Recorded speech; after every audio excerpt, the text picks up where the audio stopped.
सबको याद है या नहीं? कौन से पहले हो गए? ब्रह्मा, फिर शिव जी, फिर नारद मुनि और कपिल मुनि। ओके, कपिल मुनि और कुमार, चतुष कुमार और बलि महाराज हो गए क्या? बलि महाराज हो गए। और हाँ? भीष्म देव। ओके, भीष्म देव और जनक महाराज। कितने हो गए? 8। प्रहलाद महाराज, प्रहलाद 9। हाँ, स्वयं मनु। तो कितने हो गए? 10। स्वयं नारद शंभु कुमार कपिलो मनु प्रहलाद जनक भीष्म बलि वैयासखी वयम। अभी 2 ही बचे। वैयासखी यानी कौन है? वैयासखी यानी व्यास देव के पुत्र। तिकडे बसा, आज आवाज नहीं कर रहे। वैयासखी यानी व्यास देव के पुत्र। व्यास देव के पुत्र कौन है? सुखदेव गोस्वामी। तो वैयासखी और वयम, वयम कौन है? लास्ट वाले। हाँ, वयम यानी हम। तो ये श्लोक यमराज ने बोला है यमदूतों को। तो आखिर में यमराज बोलते हैं ये सब होने के बाद मैं भी हूँ महाजन। वयम। और श्रील प्रभुपाद कहते हैं जो भी इन महाजनों के पद चिन्हों पे चलता है, महाजनों ये नगता सपंथा, जो महाजनों के पद पे चलता है वो भी महाजन बन जाता है। तो अगर ये जो 12 महाजन है उनका जीवन देखेंगे, उन्होंने जो जो अपने जीवन में किया है, तो हम भी अपने जीवन में पालन करेंगे तो हम भी महाजन बन सकते हैं, छोटे महाजन ऐसे। किसी किसी का सरनेम भी होता है ना महाजन, लेकिन काम से महाजन नहीं होते। इधर आपको किसी का नहीं है ना महाजन से। लेकिन महाजन सरनेम होता है, लेकिन काम कुछ अलग ही होते हैं कभी कभी। महाजन यानी भगवान के शुद्ध भक्त, महान भक्त। तो सुखदेव गोस्वामी के बारे में हम थोड़ी चर्चा करेंगे। तो सुखदेव गोस्वामी ये आध्यात्मिक जगत में उनका स्वरूप है तोता, पैरट। ये राधा रानी के पैरट, पैरट को हिंदी में तोता ही बोलते हैं ना। तो राधा रानी के बहुत सारे तोते हैं। अगर आप वृंदावन जाओगे, वृंदावन में आए थे ना हम, कहाँ गए थे वो, वृंदा कुंड, याद है किसी को? वृंदावन में कितने लोग आए थे? आए थे वृंदा कुंड, याद है किसको? वृंदा कुंड हम गए थे शायद। हाँ, वहां पे बहुत सारे तोते है ना, तोते थे। वृंदा देवी का विग्रह है और वृंदा देवी के साथ में बहुत सारे तोते रहते। तो 1 लाख तोते हैं वृंदा देवी के पास। तो वो सारा वृंदावन में कहाँ पे क्या लीला करनी है, कौन सी लीला होनी चाहिए, अभी राधा कृष्ण कहाँ मिलेंगे, अभी राधा रानी कहाँ पे, कृष्ण कहाँ पे, फिर शाम को कहाँ पे मिलेंगे, सब ये मैसेजिंग जो होता है व्हाट्सएप पे नहीं होता है। वहाँ व्हाट्सएप है नहीं, लेकिन व्हाट्सएप से भी फास्ट कौन सा है मैसेज? तोते का मैसेज। तो तोतों का भेजते हैं, पैरेट। तो ये सब प्लानिंग जो है वृंदा देवी करती है तोतों के द्वारा। शी इज द मैनेजर इन वृंदावन, इसलिए वृंदावन का नाम भी वृंदा देवी से ही पड़ा है। जो वन जहाँ पे वृंदा देवी रहती है वो है वृंदावन। तो एक्चुअली वो ही राधा कृष्ण की लीला का सारा ऑर्केस्ट्रेशन करते हैं, कहाँ पे कौन सी लीला होगी। तो ये जो तोते हैं उसमें से एक तोता जो है ये है शुकदेव गोस्वामी। तो ऐसे राधा रानी के ये तोते हैं। और इनके जन्म की कथा आती है भागवतम में कि ये जब अपने माँ के गर्भ में थे, उनकी माँ का नाम भागवतम में नहीं है, लेकिन उनके पिताजी है व्यासदेव। माँ का नाम भागवतम में नहीं है, लेकिन कुछ तो याद था मुझे। तो जब माँ के गर्भ में थे तो उनको लगा कि माँ के गर्भ से बाहर आऊंगा तो क्या होगा, माया मुझे पकड़ लेगी। तो बेटर क्या है, माँ के गर्भ में रहो। तो माँ के गर्भ में सुखदेव जो है 1 नहीं, 2 नहीं, 3 नहीं, 4 नहीं, 16 साल रहे। 16 महीने नहीं, कितने? 16 साल माँ के गर्भ में ही रहे। क्यों? क्योंकि उन्होंने सोचा कि मैं बाहर आ जाऊंगा तो क्या हो जाएगा, माया मुझे पकड़ लेगी और मैं भगवान को भूल जाऊंगा। तो इसलिए सुखदेव गोस्वामी ने सोचा कि माँ के गर्भ में अच्छा है, क्योंकि माँ के गर्भ में बहुत वेदना होती है, यातना होती है और भगवान का स्मरण होता है। ज्यादा स्मरण कब होता है, सुख में या दुख में? दुख में, हाँ भगवान बचा लो। जो सबसे बड़ा नास्तिक भी होता है वो भी भगवान को पुकार लेता है ना। बोलेगा मैं नास्तिक हूँ, भगवान को नहीं मानता, भगवान को नहीं मानता, लेकिन फिर उसको फिर कुछ कैंसर हो गया, कुछ ऐसा, फिर भगवान को प्रार्थना कि भगवान प्लीज आओ। तो दुख में ज्यादा स्मरण होता है भगवान का। इसलिए सुखदेव गोस्वामी ने सोचा कि बाहर आ जाऊंगा तो मेरे माता पिता क्या करेंगे, हैप्पी बर्थडे टू यू, और फिर केक काटेंगे, फिर लोगों को बुलाएंगे, फिर और फिर इसमें मैं भगवान को भूल जाऊंगा। तो यही अच्छा है, गर्भ में ही अच्छा है, गर्भ में भगवान का स्मरण तो हो रहा है। एक्चुअली श्रीमद् भागवतम के तीसरे स्कंद में ये कहा है कि हर एक जो व्यक्ति होता है जो गर्भ में होता है, तो गर्भ में इतनी यातना होती है, 9 महीने कैसे एक जो शिशु उसका क्या क्या किस चीजों से गुजरता है, वो भागवतम के तीसरे स्कंद में आप पढ़ोगे तो उसमें बताएं कि बहुत यातना होती है। ये जो गर्भ में इतना छोटा जगह है उसमें भी वो उल्टा लटका हुआ है, ऐसे उल्टा, और उसमें भी माँ कुछ खाती है तो उसको वो पेन होता है, तीखा खाया माँ ने या कुछ ऐसा खाया तो वो बच्चे को लगता है, और अंदर कीड़े जो वर्म्स होती है उसको काटते हैं और वो बहुत रोता है बच्चा। एक्चुअली सोनोग्राफी के द्वारा भी ऐसे एक वीडियो बना है कि जैसे बच्चा अंदर उसको भी कॉन्शियसनेस होता है, कॉन्शियसनेस यानी चेतना बच्चों को भी होती है जो गर्भ में। आजकल बोलते गर्भ में कुछ चेतना नहीं होती, गर्भपात किया तो कुछ नहीं, गर्भपात यानी एक्चुअली मर्डर है, उसका पाप लगता है, बहुत भयंकर पाप है। तो शिशु अंदर जो होता है उसको वेदना होती है, उसको यातना होती है, उसको भी दुख होता है, उसको चेतना होती है।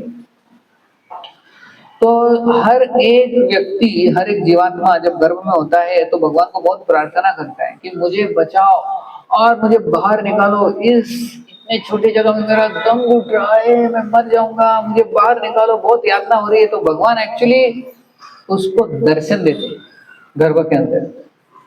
तो ऐसे जीवात्मा को भगवान साक्षात दर्शन देते हैं। ऐसे नहीं कि सिर्फ परीक्षित महाराज को दर्शन मिला है, हर एक व्यक्ति को भगवान दर्शन देते अंदर, क्योंकि वो बहुत यातना से, पीड़ा से भगवान को पुकारता है। तो फिर भगवान को दर्शन देते और फिर वो जो जीवात्मा प्रॉमिस करता है भगवान को कि मैं बाहर आने के बाद आपकी भक्ति जरूर जरूर जरूर करूं, बस मुझे इधर से बाहर निकालो। तो भगवान बोले तथास्तु। और फिर 9 महीने के बाद जैसे बच्चा बाहर आता है तो बच्चा कैसे हंसते हंसते आता है ना, हंसते आता है, रोते रोते आता है।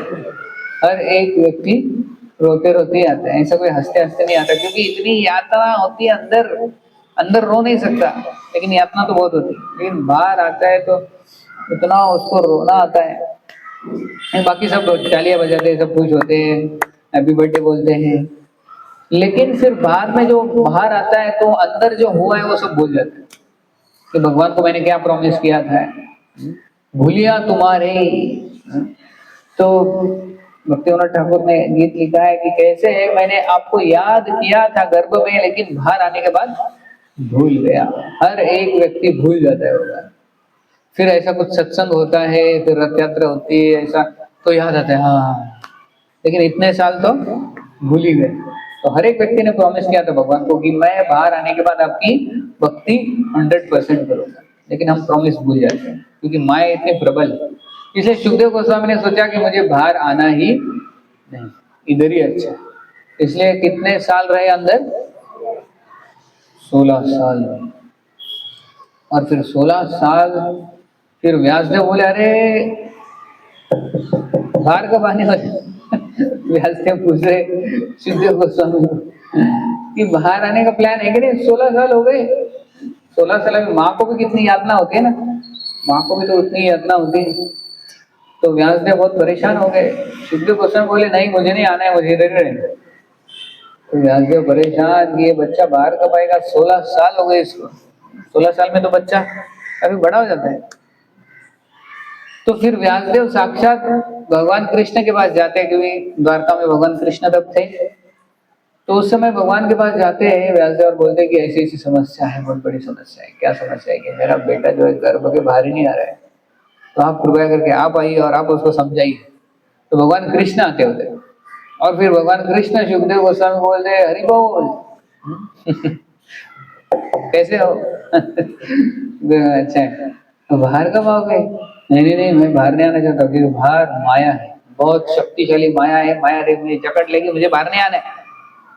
तो भगवान तब प्रॉमिस करते हैं कि मैं मम माया दुरत्यया दैवी एष गुणमयी मम माया दुरत्यया माम एव ये प्रपद्यन्ते माया मेताम तरन्ति ते।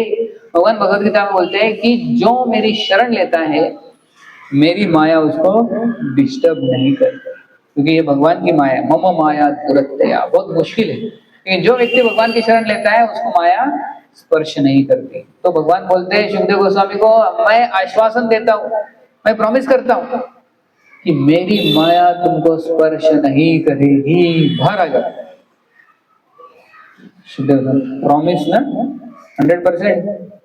अरे प्रॉमिस, मैं खुद प्रॉमिस, भगवान खुद प्रॉमिस दे रहे हैं। क्या प्रॉमिस दे रहे हैं? कि मेरी माया आपको स्पर्श नहीं करेगी, आ जाओ। वही तो कारण है ना कि माया स्पर्श करेगी। मैं बोलता हूँ माया को, माया जो तुमसे दूर रहे। फिर तब सुखदेव गोस्वामी खुद से बाहर आ जाए। गरीब हाँ व्यासदेव। अच्छा, कितने सालों के बाद? 16 सालों के बाद। तो सुखदेव गोस्वामी और फिर उनकी पत्नी क्या बोलते हैं, हैप्पी बर्थडे। लेकिन सुखदेव गोस्वामी इतने विरक्त थे, उनको इस भौतिक जगत के प्रति कुछ आसक्ति ही नहीं थी। तो जैसे ही उनका जन्म होता है, जैसे ही बाहर आते हैं, सीधा घर के बाहर चले जाते हैं, जंगल चले जाते, पीछे भी नहीं देखते।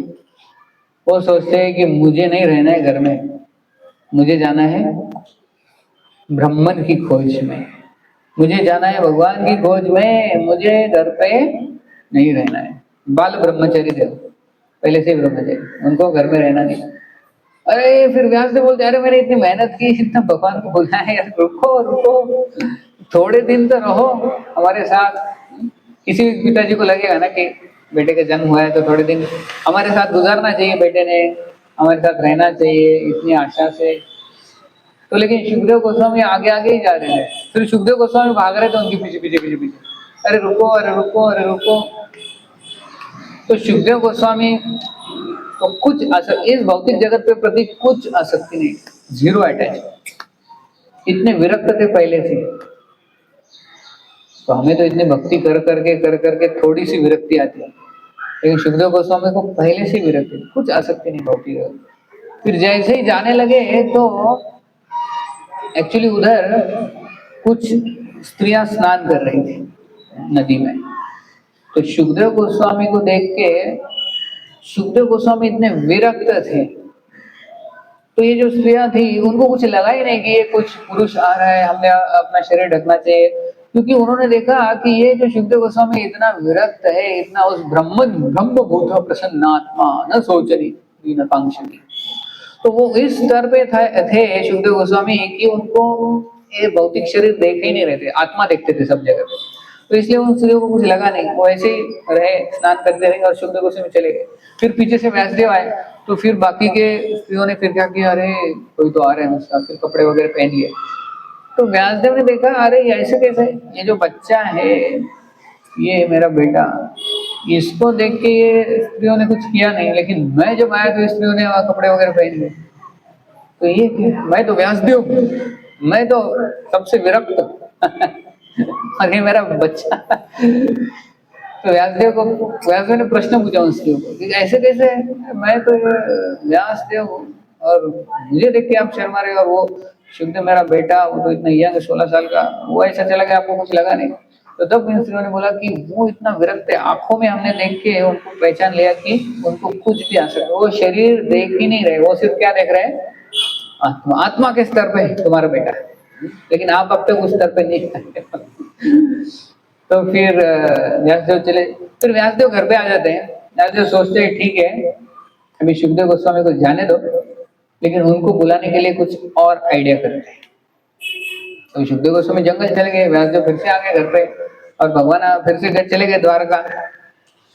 तो अभी सुखदेव गोस्वामी की माँ वो भी बोल रहे कि अरे सुखदेव गोस्वामी को घर पे तो बुलाओ कुछ दिनों के लिए, मेरा बेटा मेरा बच्चा। माँ को तो लगता है ना कुछ दिन बेटा रहे घर पे, बराबर की। तो व्यासदेव ने फिर क्या किया, अपने शिष्यों को बुलाया और 2-3 शिष्यों को बोला कि आप जंगल जाओ और जहां पे भी मेरा बेटा है उसको बुलाना नहीं, सिर्फ उधर जाके ये कुछ श्लोक बोल देना, और ये श्लोक उनको यानी उन्होंने सुनने चाहिए, ऐसे जोर से बोलो ताकि ये श्लोक मेरा बेटा सुने। तो वो बोलते ठीक। व्यासदेव के शिष्य जाते और वहां पे जंगल में देखते कि सुखदेव गोस्वामी जहाँ पे जिस पेड़ के नीचे बैठे उसके बाजू में ही थोड़ा सा अपना काम कर रहे थे, लेकिन ये श्लोक गाते। कौन सा श्लोक? 2 श्लोक गाते हैं उसमें। अहो बकीयम स्तनकालुकूटम जिघांसयापायत अप्य असाधवी लेभे गतिम धात्री उचितम ततोन्यम कम वा दयालु शरणम व्रजेमा।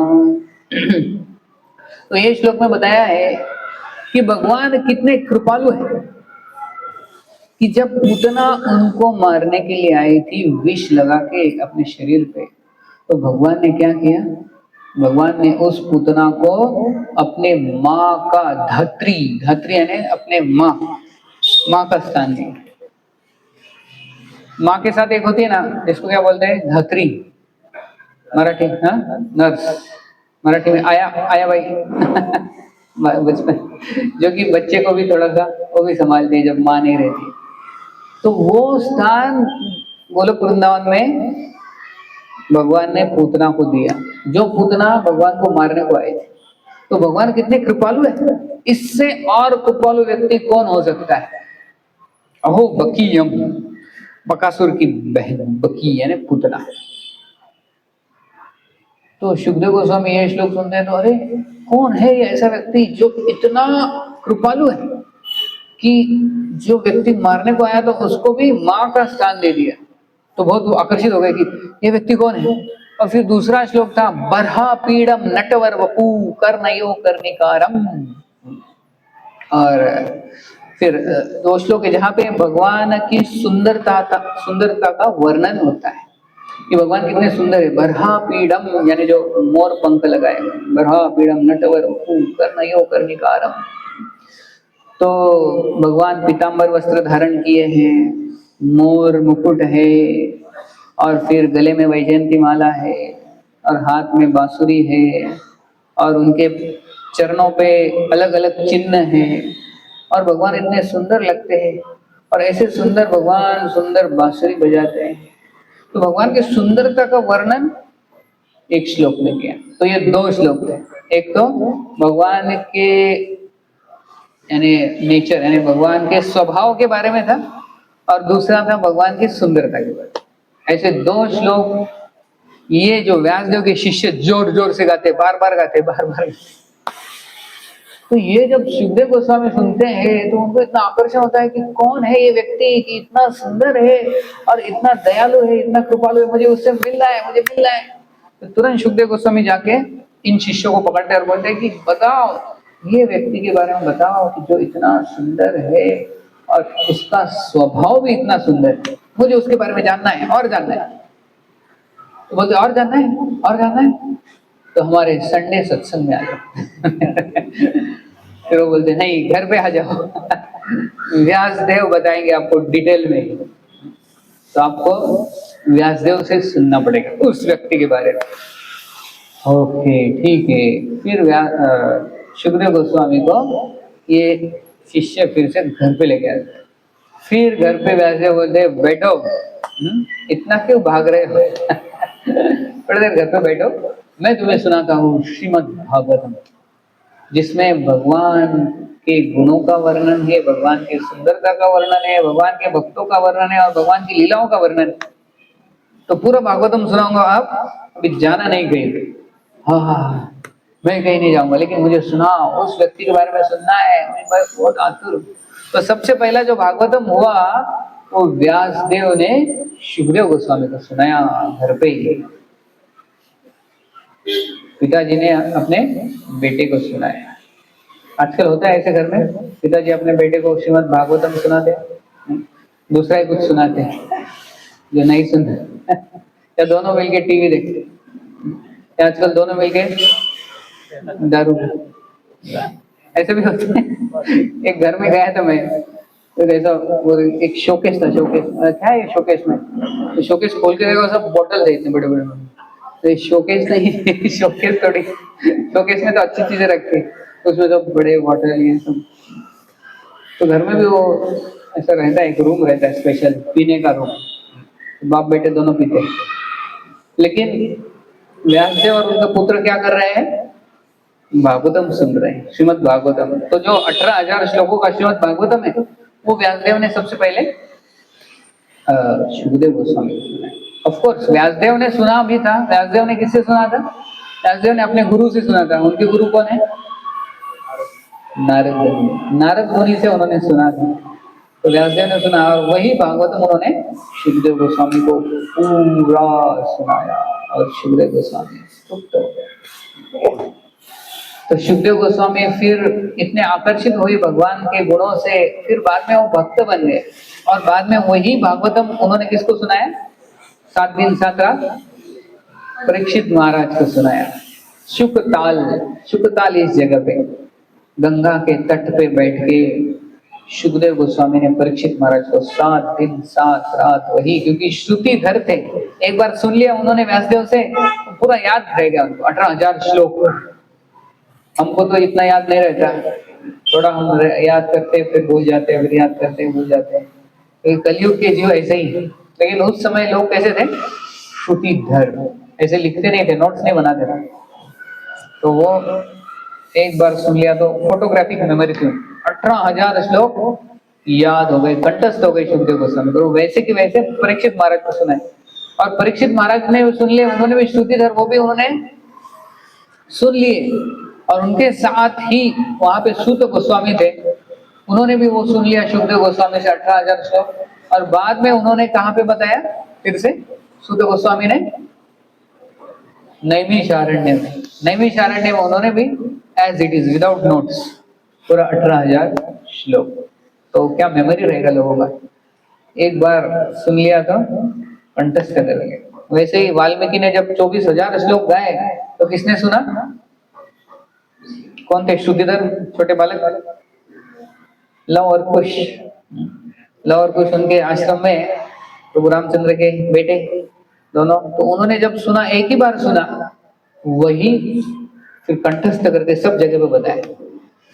तो 24,000 श्लोक, 18,000 श्लोक, हमको तो भगवत गीता के 700 श्लोक कंठस्थ करना है, वही डिफिकल्ट, थोड़े से वही भूल जाते हैं। लेकिन श्लोक कंठस्थ करना चाहिए थोड़े बहुत, अच्छा है। इतना नहीं, शुकदेव गोस्वामी ने फिर सुन लिया और उसके पश्चात उन्होंने परीक्षित महाराज को सुनाया। परीक्षित महाराज शुकदेव गोस्वामी को 2 प्रश्न पूछते हैं कि एक व्यक्ति का कर्तव्य क्या है और दूसरा मरने वाले व्यक्ति का कर्तव्य क्या है। तस्मात् भारत सर्वात्मा भगवान ईश्वरो हरि श्रोतव्य कीर्तितव्यश्च स्मर्तव्यश्चेच्छता भयम्। तो शुकदेव गोस्वामी बोलते हैं कि चाहे वो एक जनरल व्यक्ति हो या मरने वाला व्यक्ति हो, दोनों का कर्तव्य एक ही है, और वो क्या है? भगवान के कथा का श्रवण करना। और इसलिए तुम भी यही करो। तो परीक्षित महाराज फिर तब बैठ जाते हैं सुनने के लिए कथा, 7 दिन 7 रात। हालांकि परीक्षित महाराज में इतनी शक्ति थी कि वो श्राप को निरस्त कर सकते थे जो श्रृंगी ने दिया था, लेकिन उन्होंने सोचा कि ये जो श्राप है ये तो वरदान के रूप में मिला है। क्यों वरदान है? भागवतम सुनने को मिल रहा है ना, 7 दिन 7 रात, और क्या चाहिए? नहीं तो ऐसे तो मैं राज्य कर रहा हूँ, सब मैनेजमेंट कर रहा हूँ, घर डाक ये सब, बीवी बच्चे, उसमें सब टाइम चला जा रहा है, उसमें कुछ समय भी नहीं मिल रहा है। गृहस्थ लाइफ में थोड़ा मुश्किल होता है ना समय निकालना, क्या आसान होता है? बड़ा मुश्किल गृहस्थ लाइफ में समय निकाल के इतना सब परिवार का पालन पोषण करते करते इतना समय चला जाता है। तो परीक्षित महाराज ने सोचा कि अच्छा है, ये श्राप क्या है, वरदान है। एक्चुअली भगवान ही आया इस श्राप के रूप में, द्विज शाप रूप। तो बोलते कि भगवान द्विज शाप के रूप में मेरे जीवन में आए, यानी जो ब्राह्मण ने जो श्राप दिया है, तो इसलिए परीक्षित महाराज उसको निरस्त नहीं करते, यानी उसको रिटेलिएट नहीं करते, हालांकि उनमें शक्ति थी उनकी। और इतना ही नहीं, जब सुखदेव गोस्वामी परीक्षित महाराज को कथा शुरू ही करने वाले थे, उस समय देवता भी आते हैं, इंद्र, चंद्र, वरुण सब, और उनके हाथ में कलश था जिसमें अमृत, जो स्वर्ग का अमृत। तो इंद्र बोलते हैं सुखदेव गोस्वामी को और परीक्षित महाराज को, देखो कथा शुरू होने से पहले 1 मिनट थोड़ा रुको। क्या है? देखो मैंने एक बहुत ही बढ़िया सा ऑफर लाया है। क्या ऑफर है? दिवाली ऑफर।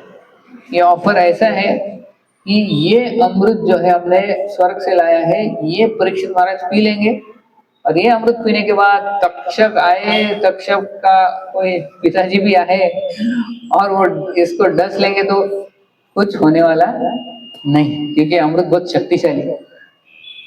और आप जो ये कथा का अमृत करने वाले हैं यहाँ पे, कथामृत, तो वो आप इधर न देते हुए स्वर्ग में आ जाओ, और स्वर्ग में आपको बहुत फैसिलिटी मिलेगा, बड़ा हॉल रहेगा, एसी हॉल रहेगा, और उसमें सिंहासन सोने का रहेगा, और आपको बहुत सारे फैसिलिटी सुविधा मिलेगी, और बहुत कुछ धन संपत्ति मिलेगी, और आपको, अब उधर कीजिए कथा, इधर क्या है, इधर क्या है शुभताल में, उधर अच्छा है, ये अमृत ले लो और आपको कथा का अमृत उधर दे दो।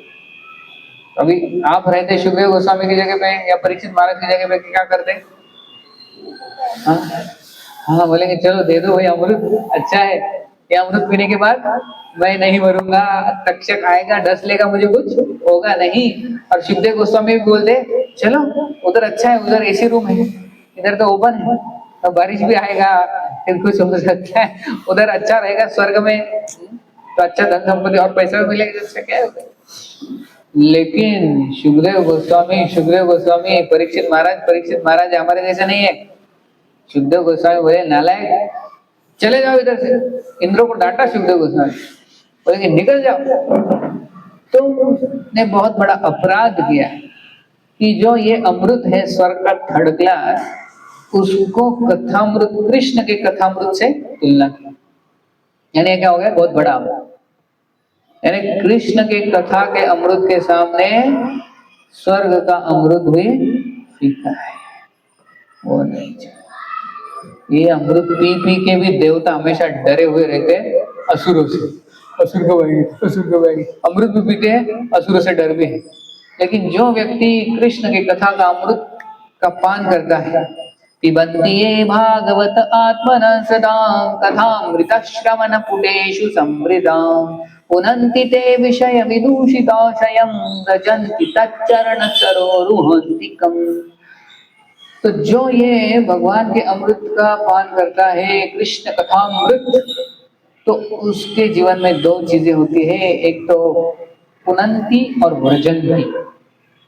पुनन्ति यानी उसका हृदय शुद्ध हो जाता है, उसका जीवन शुद्ध हो जाता है, और व्रजन्ति यानी वो व्यक्ति भगवान के धाम 101% जाता है, और वहां पे ना तो जन्म मृत्यु जरा व्याधि, वैकुंठ में ये सब कुछ नहीं होता है।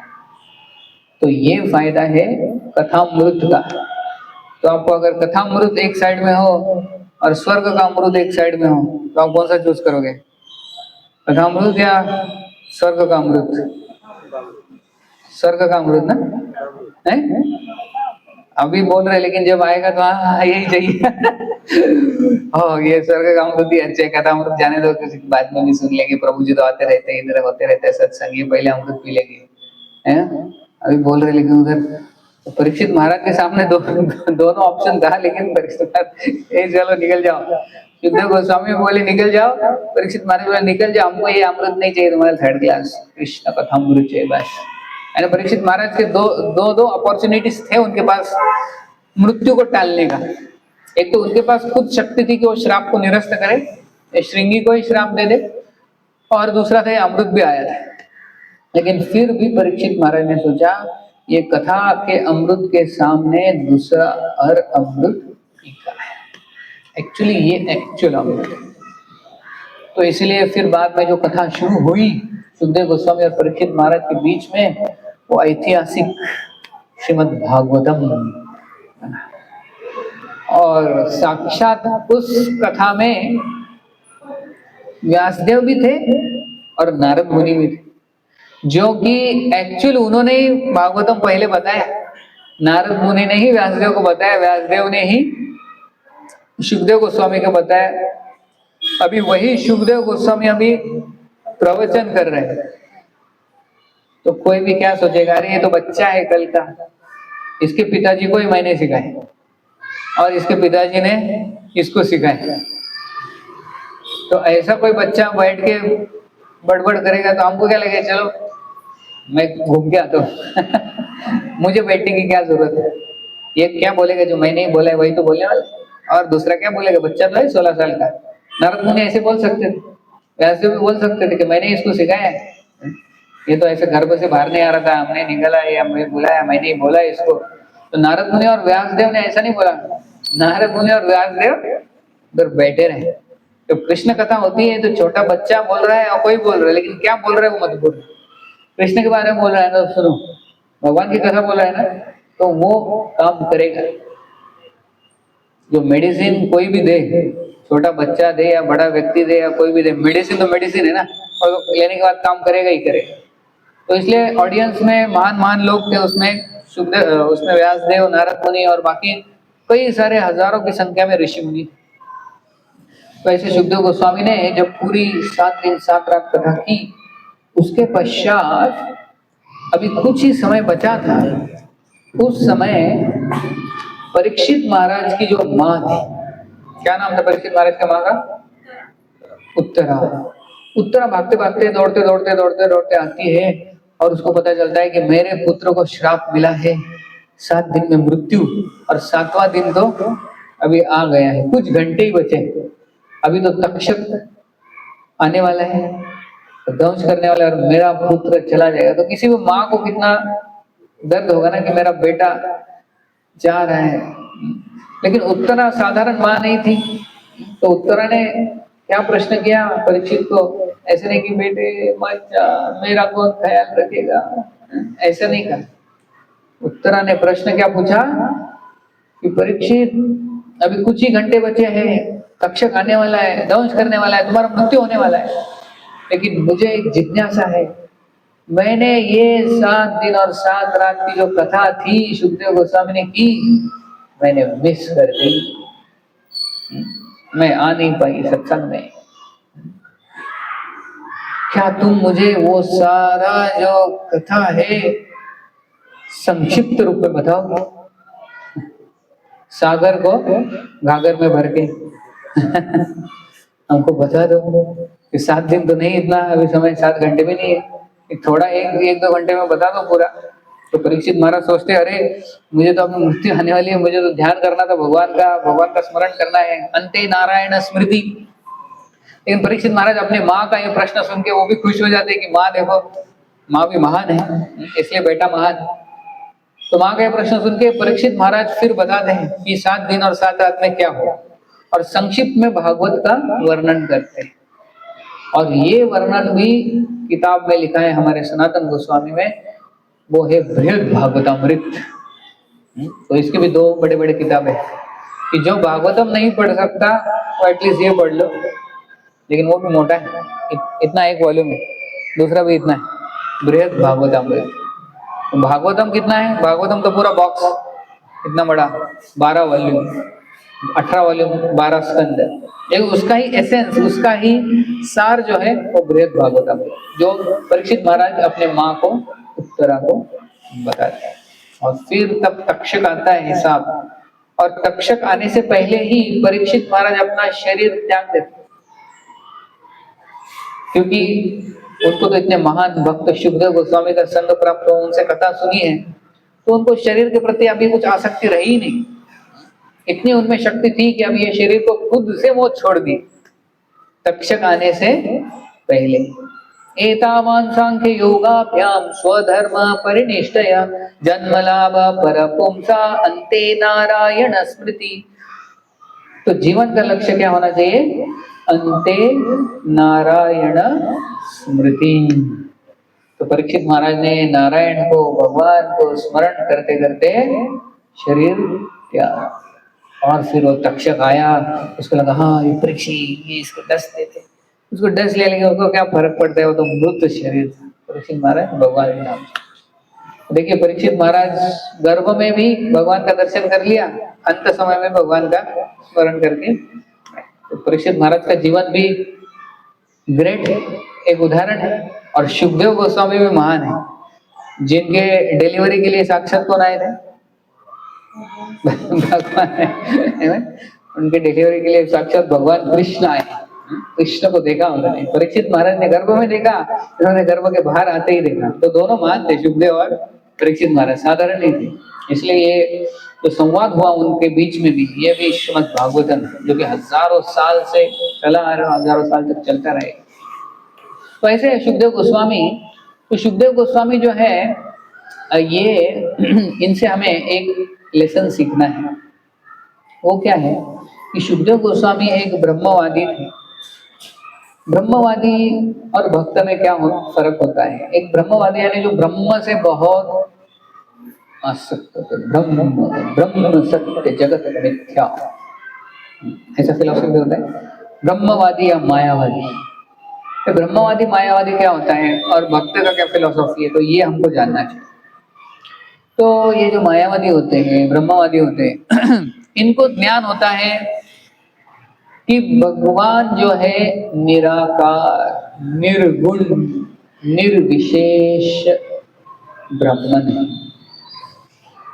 और जीवन का उद्देश्य है उस ब्रह्मन में लीन होना। ओम शांति शांति शांति। अच्छा लगता है ना? शांति। तो जीवन का उद्देश्य शांति है या भगवान की सेवा है? क्या है आपको? कितने लोगों को ओम शांति चाहिए? कितना अच्छा लगता है ना, शांति। रोज अच्छा नींद आती, शांति चाहिए या भगवान की सेवा चाहिए? भगवान की सेवा चाहिए, शांति। तो जो ब्रह्मवादी होते हैं, मायावादी, उनका जीवन का उद्देश्य होता है ब्रह्मलीन। लिखते भी है ना, ब्रह्मलीन, फलाना फलाना ब्रह्मलीन हो गए। लिखने से थोड़ी ब्रह्मलीन होना है। और ब्रह्म में लीन होना हमारा जीवन का उद्देश्य नहीं है। ब्रह्मन जो है एक भगवान का एक फीचर है।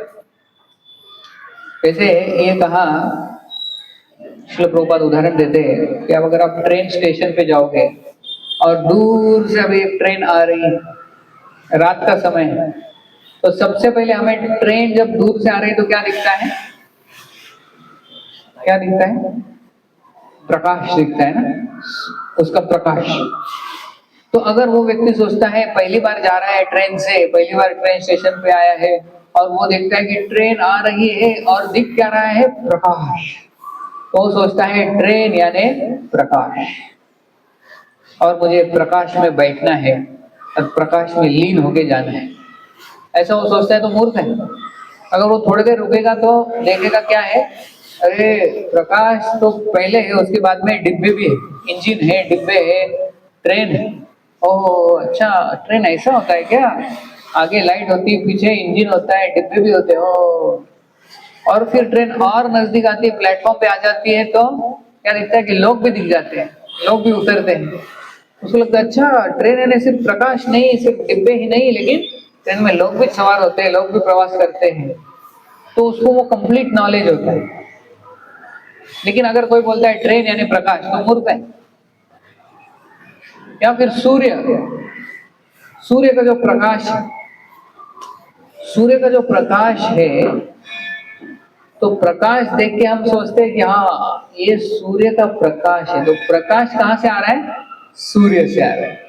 अभी सूर्य भी जो है उसमें भी एक देवता है जो सूर्य को चलायमान करता है। और उसका नाम क्या है? सूर्य देवता तो है, लेकिन उनका नाम है विवस्वान। तो विवस्वान नाम है देवता का, जो एक रथ के ऊपर सवार है और उनके कई सारे घोड़े, 7 घोड़े, 7, और उनका जो रथ है एक पहिए का रथ, लेकिन चलता है, ऐसे नहीं कि गिरा हुआ है, एक पहिए पे भी चलता है, और वो बहुत ही स्पीड से जा रहे हैं, और उनसे जो प्रकाश आ रहा है वो सूर्य का प्रकाश हम बोलते हैं। तो अभी इसमें 3 चीजें, एक तो सूर्य का प्रकाश है, एक तो सूर्य है, और एक तो सूर्य देवता है। 3 चीजें हुई ना। लेकिन कोई सोचता है कि सूर्य प्रकाश है तो वो मूर्ख है, उसको आधा ही नॉलेज है। अरे सूर्य प्रकाश भी है, उसमें सूर्य भी है, सूर्य जो है सूर्य, और उसमें सूर्य देवता भी है। ये तीनों चीज जिसको पता चलेगी उसको कंप्लीट नॉलेज। जैसे ट्रेन में लाइट भी है, डिब्बे भी है, और लोग भी है, तो कंप्लीट नॉलेज। तीसरा उदाहरण श्रील प्रभुपाद देते हैं, जैसे दूर से हम किसी पर्वत को देखते हैं, तो दूर से पर्वत कैसा दिखता है? ऐसा थोड़ा सा ऐसे कुछ लाइन दिखती है, ऐसे थोड़ी सी लाइन, ऐसा दूर से। लेकिन थोड़ा नजदीक जाते हैं पर्वत से, तो पर्वत के ऊपर अरे कुछ पेड़ भी है, हरियाली भी है, बहुत सारे वृक्ष है। और नजदीक जाते हैं तो कुछ लोग भी रह रहे हैं, घर भी है, झोपड़ी भी है, कैसे धुआं आ रहा है, तो लोग भी रह रहे हैं। तो सिर्फ दूर से दिखता है थोड़ा सा, फिर नजदीक जाते और नजदीक जाते तो पूरा ज्ञान होता है। तो उसी तरह जो ब्रह्मवादी होते हैं, जो सुखदेव गोस्वामी पहले ब्रह्मवादी थे, तो ब्रह्मवादी यानी उनको सिर्फ भगवान का इतना ही नॉलेज होता है कि भगवान एक लाइट, ब्रह्म ज्योति, प्रकाश, उसके अलावा उनको कुछ पता नहीं। God is light. ये सही है गलत है? हाँ? कितने लोगों को लगता है गॉड इज लाइट सही है? नहीं? नहीं? ऐसे लिखते हैं ना कहीं, गॉड इज लाइट। कितने लोगों को लगता है गलत है? कितने लोग कंफ्यूज? गॉड इज लाइट सही है गलत है? गलत है। माता जी बोल के सही है, आप बोले गलत है। एक्चुअली सही है। God is light, but he is not just only light. Just like train is light, but not just light. Train is light plus the engine plus the bogie and plus people. लेकिन कोई बोलेगा कि train सिर्फ light है, वो गलत है। So God is light is good, but that is incomplete knowledge. वो पूरा ज्ञान नहीं है। पूरा ज्ञान क्या है कि भगवान तो ब्रह्म ज्योति है, भगवान के शरीर से ही आ रही है ब्रह्म ज्योति, जो कि ये ब्रह्मवादी उसमें लीन होना चाहते हैं। लेकिन भगवान उतना ही नहीं है, उसके परे भगवान का धाम है। जब यहाँ से कोई जीवात्मा जाता है भगवान के धाम में, तो ये भौतिक जगत के परे जब जाता है तो वहां पे विरजा, एक नदी, बॉर्डर क्रॉस करके, और फिर वो क्रॉस करने के बाद उस तरफ वैकुंठ है, इस तरफ भौतिक जगत। तो जैसे ही व्यक्ति वैकुंठ में प्रवेश करता है तो उसको एक प्रकाश, दिव्य प्रकाश दिखता है, वो है ब्रह्म ज्योति। तो ये ब्रह्मवादी जो होते हैं उनको ये ब्रह्म ज्योति ही बहुत अच्छी लगती है, वो बोलते हैं मुझे यहीं पे रहना है ब्रह्म ज्योति में। लेकिन ब्रह्म ज्योति के भी परे जाता है व्यक्ति तो उसको दिखता है कि अलग अलग ग्रह है वैकुंठ में, और हर एक ग्रह पे भगवान का अलग अलग रूप है, भगवान के भक्त है, और वहां पे सुंदर सुंदर लीलाएं चल रही, और भक्त भगवान की सेवा कर रहे हैं।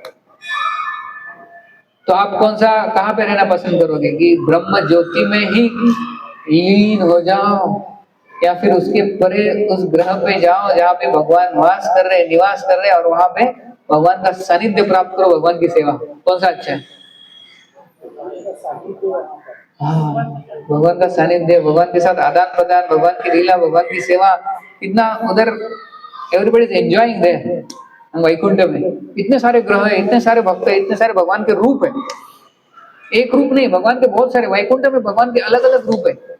सिर्फ नारायण विष्णु नहीं है, उसमें भी अलग अलग रूप है भगवान के। नरसिंह है, वामन है, वरा है, इनके सब अलग अलग ग्रह है, और उनके कई सारे भक्त भी। तो अलग अलग प्रकार की मुक्ति होती है। सारूप्य, सारिष्टि, सामीप्य, सालोक्य, एकत्वम अपि उता दीयमानम न गृह्णन्ति विना मत सेवनम जना। तो 5 प्रकार की मुक्तियां हैं। कौन सी है? सालोक्य, सारिष्टि, सामीप्य, सारूप्य, एकत्वम, अप्युता। तो ये 5 मुक्तियां हैं। तो 5 मुक्ति कौन सी है? सालोक्य यानी भगवान के लोक में स्थान मिलना। भगवान जहाँ पे है वो लोक या वैकुंठ, सालोक्य। फिर है सारिष्टि, सारिष्टि यानी भगवान के जैसा ऐश्वर्य प्राप्त होना। फिर सालोक्य, सारिष्टि, सामीप्य, सामीप्य यानी भगवान के बहुत नजदीक, हमेशा भगवान के बॉडीगार्ड, यानी भगवान के आजू बाजू में ही रहना, वो होता है सामीप्य। और फिर सारूप्य होता है कि भगवान के जैसा ही रूप मिलना, भगवान जैसे दिखते, चतुर्भुज और सुंदर पीताम्बर वस्त्र और घनश्याम, वैसे ही रूप मिलता है, वो होता है सारूप्य मुक्त। और लास्ट वाला होता है एकत्वम, जिसको सायुज्य बोलते हैं। वो भक्तों को नहीं चाहिए, वो होता है ब्रह्मलीन, लीन हो गया यानी वो सो गया। किसको किसको नींद लेना अच्छा लगता है? अच्छी नींद है, ब्रह्मलीन, ओम शांति। एक्चुअली ये भक्तों को नहीं चाहिए, क्योंकि उसमें भगवान की सेवा नहीं है, भगवान का दर्शन नहीं, भगवान के साथ आदान प्रदान नहीं है। तो इसलिए ये 5वीं जो मुक्ति है, ये मुक्ति हमें नहीं है, चाहिए सायुज्य या एकत्वम, भगवान के साथ लीन होना। आत्मा सो परमात्मा ऐसे बोलते हैं ना। एक मैं ध्यान केंद्र में जाता था, उधर ध्यान लगाने को बोलते, ध्यान करो। फिर क्या बोलते, ऐसा ध्यान, आंख बंद कर दे, थिंक ऑफ नथिंग, क्या सोचो, कुछ मत सोचो। और बोलते थे कि ऐसा ध्यान करना चाहिए, ऐसा ध्यान करना चाहिए, ऐसा ध्यान करना चाहिए कि कौन ध्यान कर रहा है और किसका ध्यान कर रहा है इसका ही ध्यान नहीं होना चाहिए।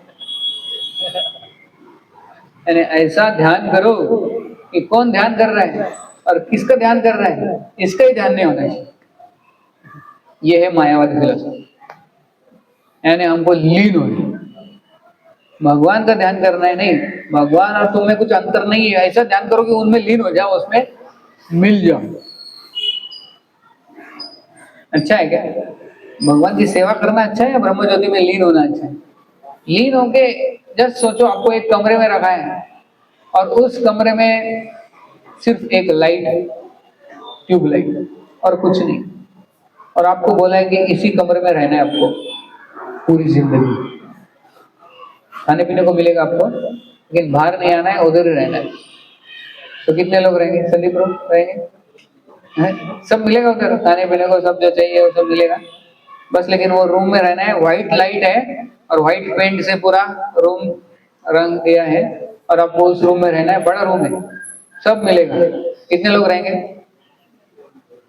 बस सोना है उधर, बस और कुछ नहीं, लीन हो जाना है। नहीं अच्छा है ना? सब एसी भी रहेगा, एसी भी रहेगा, हाँ ये भूल गया मैं, एसी रहेगा, एसी। अभी लोग हाथ उभर रहे हैं, नहीं बाउदान के लोगों को एसी चाहिए। तो उसमें कुछ मजा नहीं है लीन होने में, ब्रह्म ज्योति में लीन होने में मजा नहीं है। उसमें थोड़ी देर के लिए अच्छा लगता है, लेकिन बाद में अरे कोई तो चाहिए बात करने के लिए, किससे तो आदान प्रदान होना चाहिए, कुछ तो होना चाहिए, दूसरा व्यक्ति चाहिए, आनंद नहीं आएगा, कितने देर अकेले रहेंगे। तो ये ब्रह्म ज्योति में लीन होना है ने, बस अकेले लटके रहो ब्रह्म ज्योति में, उसमें आनंद नहीं है। तो इसलिए ब्रह्मवाद या मायावाद जो है, उसमें व्यक्ति भगवान के शरीर में या ब्रह्म ज्योति में लीन होना चाहता है, एकत्व प्राप्त करना चाहता है। और यही बाहर के लोग, अगर आप बाहर जाओगे, बाहर के लोग यही बोलते हैं जीवन का उद्देश्य क्या है, तो निराकार निर्गुण निर्विशेष ब्रह्म में लीन होना। ओम शांति शांति शांति।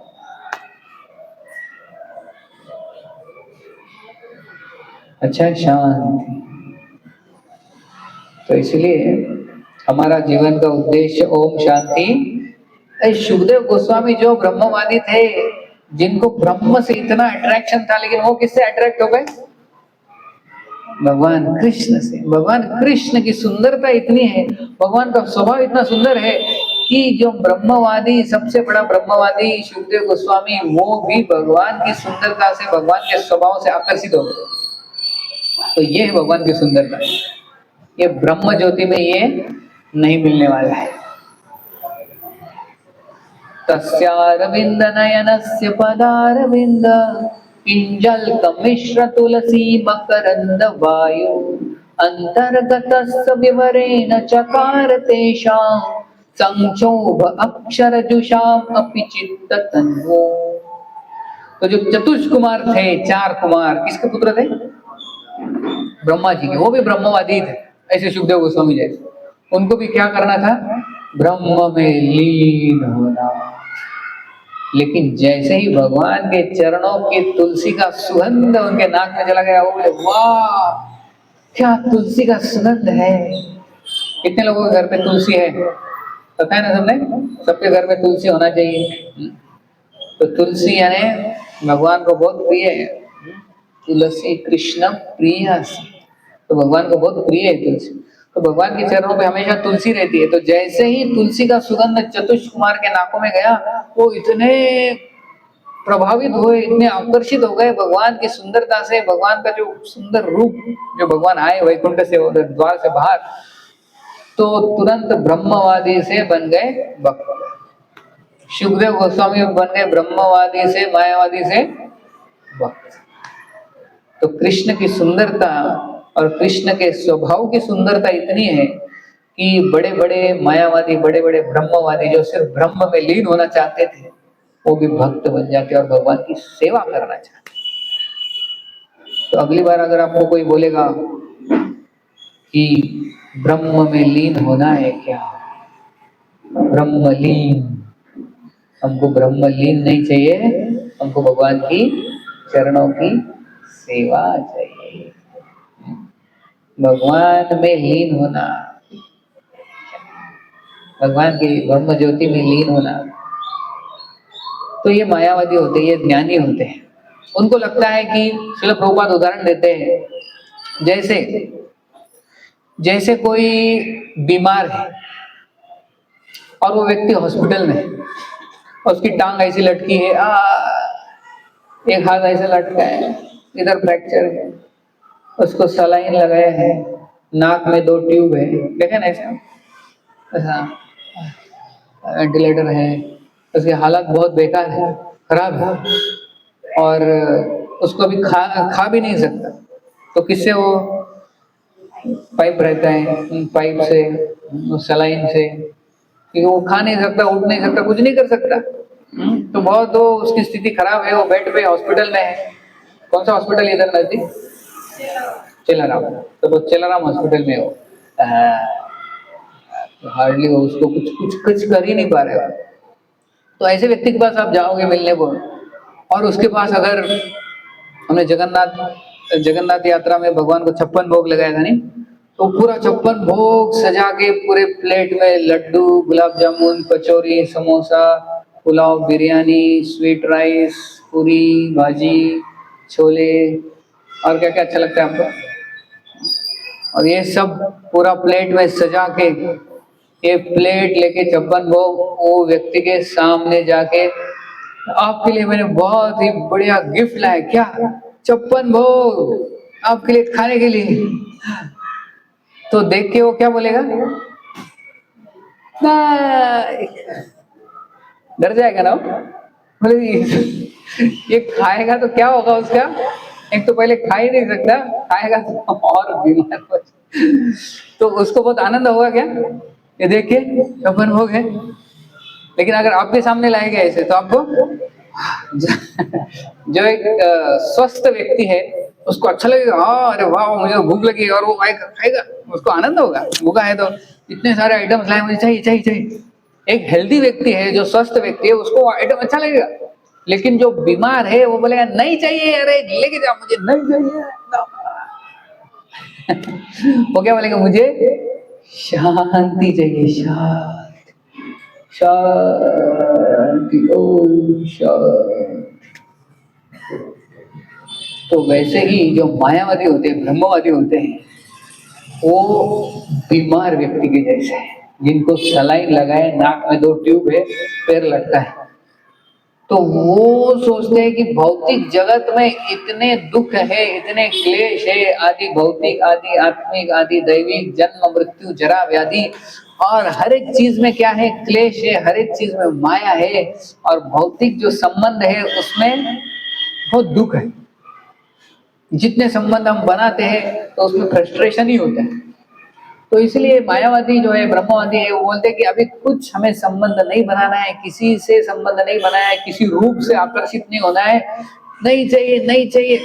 और जब हम बोलते हैं कि भगवान से संबंध बनाओ, भगवान का रूप बहुत सुंदर है, नहीं, वो जैसे वो इतना बड़ा प्लेट देख के महाप्रसाद बोल, नहीं, हमको अभी कोई भी रूप नहीं देखना है, कोई भी संबंध नहीं चाहिए, क्योंकि इस भौतिक जगत में संबंध बना के दुखी ही हुए, और इस जगत का रूप देख के भी दुखी हुए। इसलिए ना भगवान का रूप है, ना भगवान का गुण है, भगवान निर्गुण है, भगवान निर्विशेष है, और भगवान निराकार है। बस हमको क्या चाहिए, शांति। क्योंकि ये ब्रह्मवादी ज्ञानी इतने फ्रस्ट्रेट हो गए दुनिया से, उनको बस क्या चाहिए, शांति। लेकिन एक्चुअली शांति के भी परे क्या है, भगवान के साथ संबंध जोड़ना। उसमें ये फ्रस्ट्रेशन नहीं आता जो इधर भौतिक जगत में किसी से संबंध जोड़ते हैं, तो उसमें फ्रस्ट्रेशन जो आता है वो भगवान के संबंध में नहीं होता। और इस भौतिक जगत का रूप देख के हम माया में पड़ जाते हैं, और भगवान का रूप देख के हम माया से छूट जाते हैं। तो वो उन लोगों को पता नहीं है। जैसे एक स्वस्थ व्यक्ति को इतना सारा 56 भोग दोगे तो वो खुश हो जाएगा। तो इसलिए मायावादी, ब्रह्मवादी वो बीमार लोग हैं। उनको जब बोलते कि भगवान बहुत सुंदर है, भगवान का रूप है, सुंदर ते ध्यान उभे विडेवरी कर कटावरी ठेउनी, तो भगवान का इतना सुंदर रूप है, बोलते नहीं हो सकता, नहीं, अरे नहीं, अरे भगवान का भी रूप, अरे इधर ये भौतिक जगत में रूप है सबका, भगवान का रूप नहीं हो सकता, भगवान बहुत अलग है, भगवान का रूप नहीं है, भगवान निराकार ब्रह्म ज्योति है। तो उनकी हालत आईसीयू में जो पेशेंट है उसकी जैसी। लेकिन भक्त क्या बोलता है कि इस भौतिक जगत का रूप गलत है, और इस भौतिक जगत का संबंध गलत है, लेकिन भगवान का रूप सत्य है, भगवान के साथ संबंध बनाना आनंद है, और भगवान की सेवा करना ही हमारा धर्म है। तो मायावादी के एक स्टेप आगे होता है डिवोटी, भक्त। तो आपको क्या बनना है, ब्रह्मवादी बनना है या मायावादी बनना है या भक्त बनना है? भक्त बनना है। भक्त सबके परे जाता है। वो सिर्फ लाइट नहीं देखता, वो सिर्फ ट्रेन का डब्बे नहीं देखता, लेकिन वो लोग पूरी तरह से उसको ट्रेन पता है कि पूरी ट्रेन कैसी है, कंप्लीट नॉलेज होता है भक्त।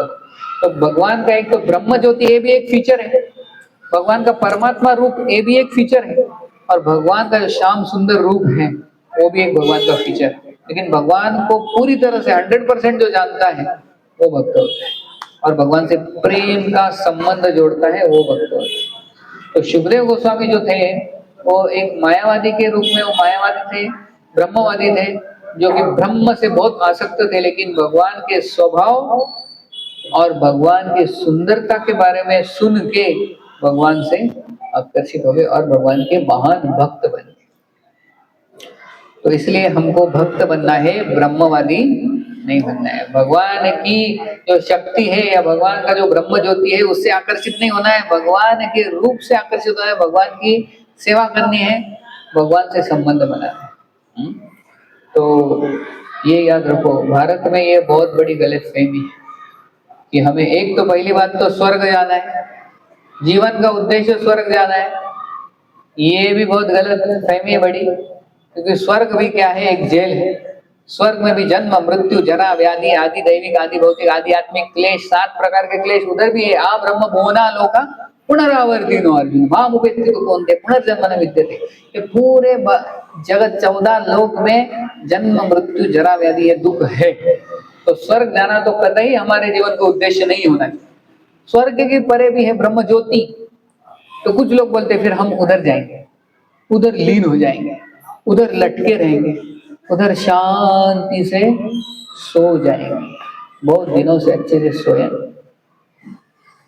उधर भी आनंद नहीं है, उधर चार क्लेश नहीं है, जन्म मृत्यु जरा व्याधि नहीं है ब्रह्म ज्योति में, लेकिन आनंद भी नहीं।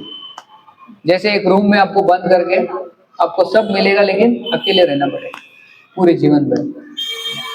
कोई तो चाहिए आदान प्रदान के लिए, कोई तो चाहिए, कुछ तो एक्टिविटी चाहिए, दूसरा व्यक्ति चाहिए बोलने के लिए, सेवा करने के लिए। तो ब्रह्म ज्योति में भौतिक दुख नहीं है लेकिन आनंद भी नहीं। तो ब्रह्म ज्योति ना तो जीवन का उद्देश्य स्वर्ग है, ना तो जीवन का उद्देश्य ब्रह्म ज्योति है। जीवन का उद्देश्य क्या है? भगवान का धाम वैकुंठ या गोलोक में जाके भगवान की सेवा, ये जीवन का उद्देश्य होना चाहिए। तो अगली बार आपको कोई पूछेगा जीवन का उद्देश्य क्या होना चाहिए, क्या है, तो क्या बोलोगे? भगवान के धाम जाके भगवान की सेवा करना, ब्रह्म ज्योति में लटके रहना, सायुज्य मुक्ति नहीं चाहिए हमको, सायुज्य मुक्ति एकत्व नहीं चाहिए, लीन नहीं होना है, ये याद रखना है। हमको क्या चाहिए? भगवान के साथ संबंध जोड़ के भगवान की प्रेममयी सेवा करें। क्लियर है? तो सुखदेव गोस्वामी हमें ये सिखाते हैं। तो बड़े बड़े ब्रह्मवादी सुखदेव गोस्वामी, चतुष कुमार, और कोई थे क्या ब्रह्मवादी जो भक्त बन गए? तो ऐसे चतुष कुमार और सुखदेव गोस्वामी ये ब्रह्मवादी थे, ब्रह्म से अट्रैक्टेड थे। लाइट बहुत अच्छी, लाइट के परे भी जाओ थोड़ा, लाइट के परे क्या है? भगवान का रूप, सुंदर रूप। देखा है ना, वो कीड़े कभी कभी लाइट की तरफ आकर्षित होते हैं, टक टक टक टक टक, और ऐसे ऐसे फिर सुबह देखते हैं तो मर गए, उनको लाइट बहुत अच्छा लगता है। या फिर गांव में जाओगे तो आप अग्नि शेकोटी बनोली, शेकोटी, तो कैसे वो कीड़े कितने सारे आते हैं और उसमें भस्म हो जाते हैं, क्योंकि उनको वो लाइट बहुत अच्छा लगता है। लाइट ब्रह्म ज्योति, उनसे उनकी जान चली जाती है। ब्रह्म ज्योति में आनंद, असली आनंद किसमें है? भगवान के धाम जाके भगवान के साथ रह के भगवान के साथ संबंध जोड़ के भगवान की सेवा, और वहां पे आनंद ही आनंद है। गोलोक वृंदावन में क्या चलता है? सुबह से शाम तक, रात तक आनंद ही आनंद है, और कुछ नहीं। ना तो उधर स्कूल जाना पड़ता है, ना कॉलेज जाना पड़ता है, ना जॉब को जाना पड़ता है, ना फिर इतना कमाना पड़ता है, ना इतना परेशानी होती है, ना झगड़ा होता है। इधर जो जो इधर जो जो होता है उधर नहीं होता है। इधर कितने परेशानी है ना, किसको किसको लगता है कि भौतिक जगत में बहुत परेशानी है? लगता है? हाँ, तो वैकुंठ में यानी वैकुंठ यानी जहाँ पे कुछ भी कुंठ नहीं, गोलोक यानी जहाँ पे सिर्फ और सिर्फ भगवान कृष्ण और उनके सारे भक्त आनंद में ही रहते हैं 24 घंटे। आनंद, कृष्ण का अर्थ ही क्या होता है? कृष्ण यानी जो सर्व आकर्षक है, आनंद प्रदान करने वाला है, जो दिव्य आनंद देने वाले, वो है कृष्ण। तो जो कृष्ण के साथ रहेगा उसको दुख किसका है? भगवान तो आनंद के घन है। तो हमारा उद्देश्य है भगवान के धाम जाके, वैकुंठ में, गोलोक में जाके भगवान की सेवा करें। तो ये सीखना है हमें सुखदेव गोस्वामी के जीवन से। तो ये है हमारे महाजन, 10वें महाजन, 11वें महाजन सुखदेव गोस्वामी। तो सुखदेव गोस्वामी के पश्चात आएंगे यमराज। तो यमराज के बारे में सुनना है तो आपको अगले संडे आना पड़ेगा, इसी जगह पे, same place, same time, same channel. ठीक है? किसी को कुछ प्रश्न है सुखदेव गोस्वामी के ऊपर? यस, किसको प्रश्न है? तो कुछ बोल नहीं? यस, वेदांत को प्रश्न है। जैसे बोलते हैं कि आग आग से निकलने वाली लपटें अलग होती है, वैसे ही ब्रह्म ज्योति जब इफ्यूजन है ना भगवान का, तो वो अलग हुई ना, भगवान जैसे कैसे हुई? हाँ बराबर। तो जैसे भगवान है, भगवान से निकलने वाली जो ब्रह्म ज्योति है, अभी सूरज और सूर्य किरण वो अलग भी है और सेम भी है। क्योंकि जब सुबह सुबह जब सूर्य किरण खिड़की से हमारे घर में आती है तो घर प्रकाशित होता है ना, तो हम क्या बोलते हैं, सूरज आ गया घर में। लेकिन सूर्य तो नहीं आया है, प्रकाश ही आया है। लेकिन फिर भी प्रकाश और सूर्य में भिन्नता भी है और एकत्व भी है, simultaneously they are different also and one also. तो इसलिए ब्रह्म ज्योति भी भगवान के अंग से ही आने वाली कांति है, तो इसलिए वो भगवान से अभिन्न है, लेकिन भगवान से भिन्न भी है, अभिन्न भी है। लेकिन जो व्यक्ति सोचता है कि मैं ब्रह्म ज्योति में ही रहूं और उधर ही लीन हो जाऊं, वो मूर्ख है। क्योंकि भगवान का इतना सुंदर रूप है, भगवान इतने सुंदर है, भगवान से के साथ आदान प्रदान करना है, वो सब नहीं चाहते। नहीं चाहिए हमें चप्पन बोलना। आईसीयू में जो बोलता है हमें ब्रह्म ज्योति में लीन होना है, वो क्या है, वो कहाँ पे है, आईसीयू में उसका एक टांग फ्रैक्चर, बोलते ब्रह्म ज्योति में, हाँ ओम शांति। क्योंकि वो इतना फ्रस्ट्रेट हो गया है, उसको और कुछ नहीं चाहिए। लेकिन वो मूर्ख है, उसका नॉलेज आधा है। ठीक है, और कुछ? यस, भगवद गीता में भगवान बोलते हैं वो ब्रह्मण में प्रतिष्ठा हम उस लोगों में, तो ब्रह्म ये तेजस है ना, वो कांति, वो मेरा देह से आता है। और वो भगवान बोलते मेंशन है सुख सही कांति कष्ट, मतलब that is the constitutional position of ultimate happiness. This said, Lord said that. So in Bhagavatam, Aruhya Kritrena Parampata, in that sloka, भगवान जो बोलते हैं कि ब्रह्मणो ही प्रतिष्ठा हम, कि जो ब्रह्मन है उसका मैं सपोर्ट हूं, यानी मैं ब्रह्मन का स्रोत हूं।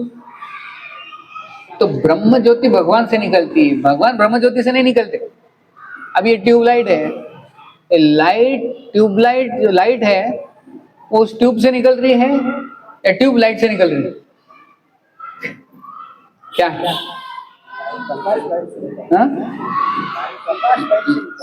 हाँ, प्रकाश लाइट से निकल। जो ये ट्यूब है उससे लाइट निकल रही है या लाइट से ट्यूब निकल रही है? ट्यूब से लाइट निकल रही है, बराबर क्या? हाँ, तो ट्यूब से लाइट निकल रही, तो वैसे ही भगवान से ब्रह्म ज्योति निकलती है। देखिए मायावादी क्या बोलते हैं, वो ज्योति जो है, वो ब्रह्मन जो है, उससे भगवान का साकार रूप आता है। उल्टा, अरे रूप से निराकार रूप आता है, यानी रूप जो है भगवान का, उससे लाइट आती है, लाइट से रूप नहीं आता है। तो ब्रह्मण प्रतिष्ठा हम, यानी भगवान ब्रह्मन के सपोर्ट। और हालांकि ब्रह्म ज्योति में दुख नहीं है, एक प्रकार का आनंद है। कौन सा आनंद है? लीन होने वाला आनंद, लीनानंद है। चलो ब्रह्म में लीन हो गया, उतना आनंद है, लेकिन वो कितने देर रहेगा वो आनंद? आपको रूम में बंद करके चलो रहो, आपको सब मिलेगा, आप बोलेंगे हाँ, एक दिन के लिए आनंद मिलेगा। दूसरे दिन बोलेंगे अरे यार निकालो मुझे, दरवाजा खोलो, कोई तो है क्या? नहीं, यही रहना है आपको पूरी जीवन भर, आप खिड़की से कूद जाओगे, है ना? तो उसमें भी आनंद है, लेकिन थोड़ी देर के लिए। लेकिन ऐसा व्यक्ति भी बाद में उसका पतन होता है, क्योंकि उसको लगता है मैं अकेले क्या करूं, फिर से भौतिक जगत में आ जाता है। पतंती अदो अनादृत विस्मद अंग्रेय, यानी भगवान के चरणों के प्रति उसको आसक्ति नहीं है, इसलिए ब्रह्म ज्योति से कभी कभी वो गिर भी जाते हैं, भौतिक जगत में आ जाते हैं। ज्यादातर नहीं गिरते, लेकिन कोई कोई सोचता है कि मैं अकेले इधर लटका हूँ, बीच में लटका हूँ, ना नीचे ना घर का ना घाट का, बीच में लटका है, तो कभी कभी भौतिक जगत में आ जाता है। लेकिन ज्यादातर 99% उधर ही रहते।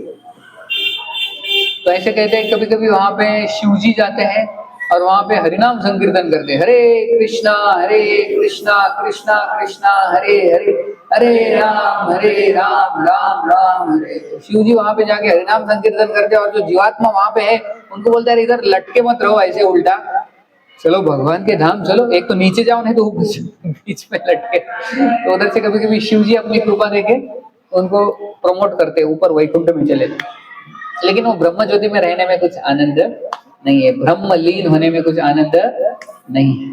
वो आनंद थोड़ी देर के लिए, ब्रह्मानंद। ब्रह्मानंद से भी ज्यादा कौन सा आनंद है? सेवा का आनंद, सेवानंद। इस भौतिक जगत में कौन सा है? जड़ानंद। जो इंद्रिय भोग से मिलता है वो है जड़ आनंद। फिर थोड़ा ऊपर जाओगे उसमें ब्रह्मानंद, और फिर ब्रह्मानंद से ऊपर है सेवा का आनंद। तो आपको कौन सा चाहिए? जड़ानंद चाहिए या ब्रह्मानंद चाहिए या सेवानंद चाहिए? सेवा आनंद, तो वो टॉप मोस्ट। ठीक है, टाइम हो गया। आप बोलोगे कि बहुत हो गया, और कुछ? सभी बोली हरे कृष्णा।